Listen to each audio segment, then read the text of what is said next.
San Carlos Heritage Association welcomes you to a very brief tour of historical downtown San Carlos. We'll start at City Hall Park on the corner of San Carlos Avenue and Elm Street. The early history of the peninsula began with the Native Americans of the Ohlone Indian tribelet called the Lamshan. When Spain ruled California in 1795, King Carlos granted Rancho de las Pulgas to Captain Don Dario Arguello. His widow lived in the Arguello Ranch home in San Carlos until 1854. The city was probably named for either the San Carlos, the first Spanish ship to enter the bay, or for King Carlos. San Francisco mercantile owner and later U.S. Senator Timothy Guy Phelps was the first American landowner in San Carlos in 1854. The palm tree in City Hall Park stood in front of the many-gabled home of Samuel Doane and then a developer William Woosley. In 1918, a two-room, eight-grade school was built on this site and later used as City Hall until replaced by the current building in 1969. After 1930, the school moved to the WPA-built Central School on Chestnut Street, home of the famous Chicken's Ball. Another WPA building is the Burton Park Fieldhouse, where local youth helped make the bitumen adobe bricks from the local soil. Now we'll visit some of our historic sites. To the east of the park, across the street, are the Hacienda Garden Apartments. Look at the original complex of 6 buildings housing 14 apartment units. Built in 1931 by city engineer Robert Clausen in the Spanish eclectic style popular in the 20s and 30s, each building had its own individual expression. They surrounded a central fountained courtyard. As we walk by the remaining 4 buildings, notice the design elements, including various shaped and recessed window forms and door entries, multi-paneled carved wood doors, wrought iron window grills and balconettes, the variety of elaborated chimney tops, and the decorative stucco vents. This complex was once eligible for the National Register of Historic Places, but in 2013 the property was sold to a developer who planned a large 5-story apartment building. After massive community outcry, led by the San Carlos Heritage Association, a 3-year battle eventually reached a compromise to save the 4 buildings you now see. Robert Clausen and his partner George Neese, leading civil engineers, lived here during their working years. The original sales brochure touts such innovative elements as individual entrances, garages, and Norge refrigerators. The rent of $25 a month was exorbitant for that time.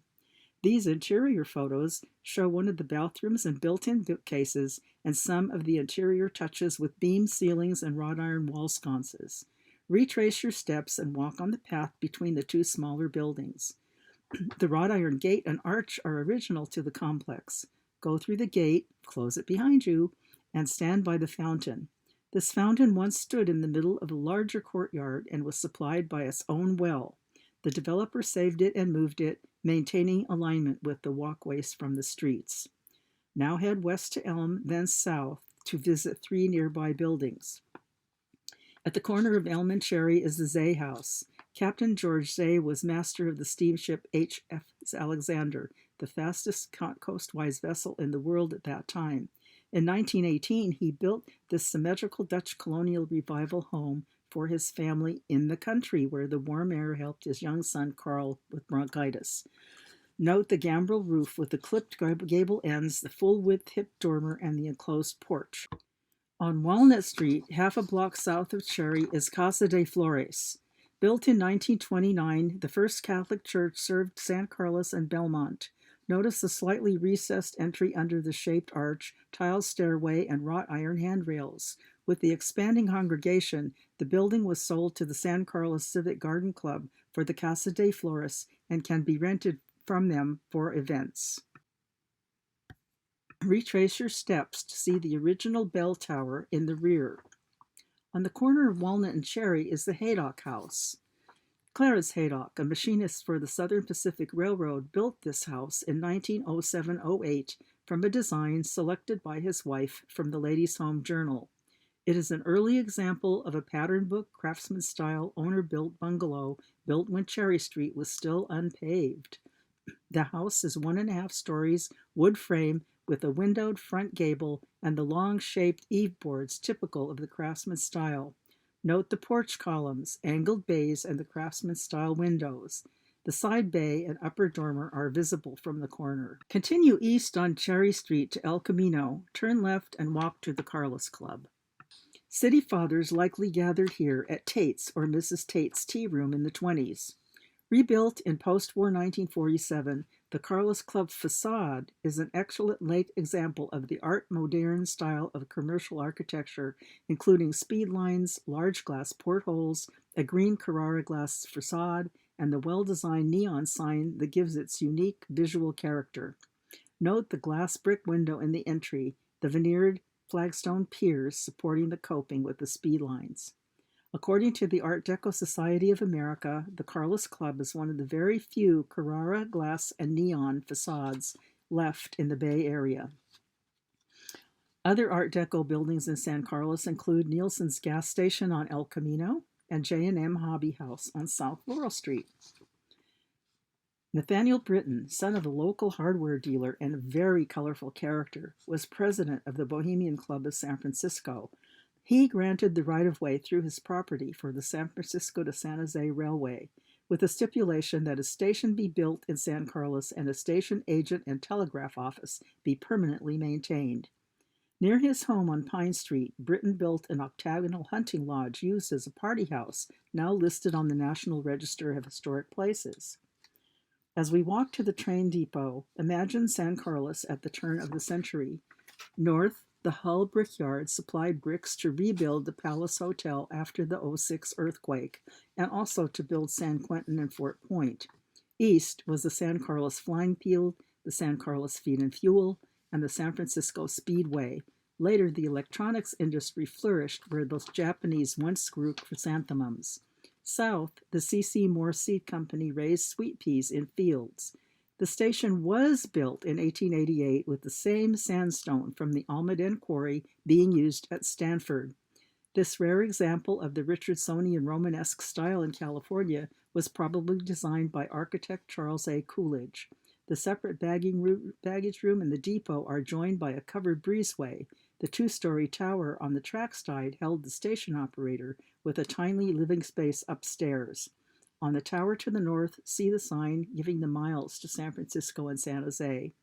The building has served as a post office, library, telegraph office, church, and restaurant, and is listed on the National Register of Historic Places.